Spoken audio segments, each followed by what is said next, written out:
I told my mom that I don't want her boyfriend anywhere near my who. My mom started dating Rick about 8 months ago, 2 years after my dad died from cancer. I get that she was lonely and wanted companionship, but Rick rubbed me wrong from the very first time I met him. He's one of those guys who tries too hard to be everyone's buddy, while simultaneously letting you know he thinks he's smarter than you. The first red flag was how quickly he inserted himself into our family dynamics. Within a month of them dating, he was showing up to family dinners uninvited, rearranging furniture at my mom's house, and giving unsolicited opinions about everything from my career choices to how I was raising my 8-year-old daughter, Emma. Rick works in sales for some medical equipment company and thinks that makes him an expert on everything. He'd corner me at family gatherings and lecture me about investment strategies, tell me I was wasting money on Emma's gymnastics lessons, suggest better ways to discipline her. He had this condescending way of prefacing everything with, "Well, in my experience," that made me want to throw things. But the real issues started when Rick began pushing to be included in more aspects of our lives. He wanted to come to Emma's school events, her gymnastics meets, family traditions that had nothing to do with him. When I'd politely decline or suggest it was too soon, my mom would get defensive and accuse me of not giving him a chance. The situation escalated 3 months ago when my mom suggested that Rick should be welcome at my house for Emma's birthday party. I'd been planning a small family gathering. Just me,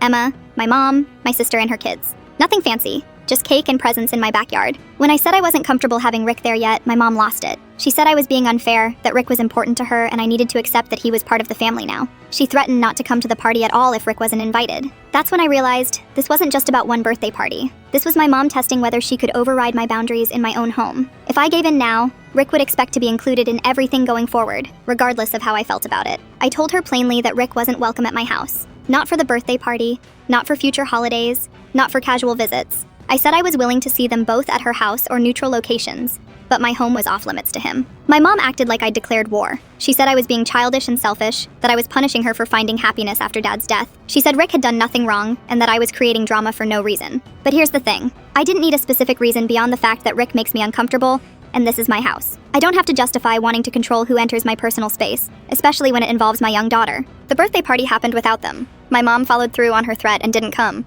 which broke Emma's heart and made me the bad guy in her eyes. My sister supported my decision but said I should have handled it differently to avoid hurting Emma. Since then, my relationship with my mom has been strained. She brings Rick to every family gathering and makes pointed comments about how sad it is that some people can't move on and accept change. Rick plays the victim, acting hurt and confused about why I don't like him. Last week, my mom called and said they were thinking about getting married. She said she hoped I'd reconsider my position because she wanted Rick to be part of Emma's life as a step-grandfather. She said it was time for me to grow up and accept that her happiness mattered too. I told her the same thing I've been saying for months. I'm happy she found someone, but that doesn't mean he gets automatic access to my home or my daughter. She can marry whoever she wants, but my boundaries haven't changed. Now I'm dealing with guilt trips from extended family who think I'm being too harsh, pressure from my mom who wants me to cave, and a confused 8-year-old who doesn't understand why grandma doesn't come over anymore. But I'm not budging.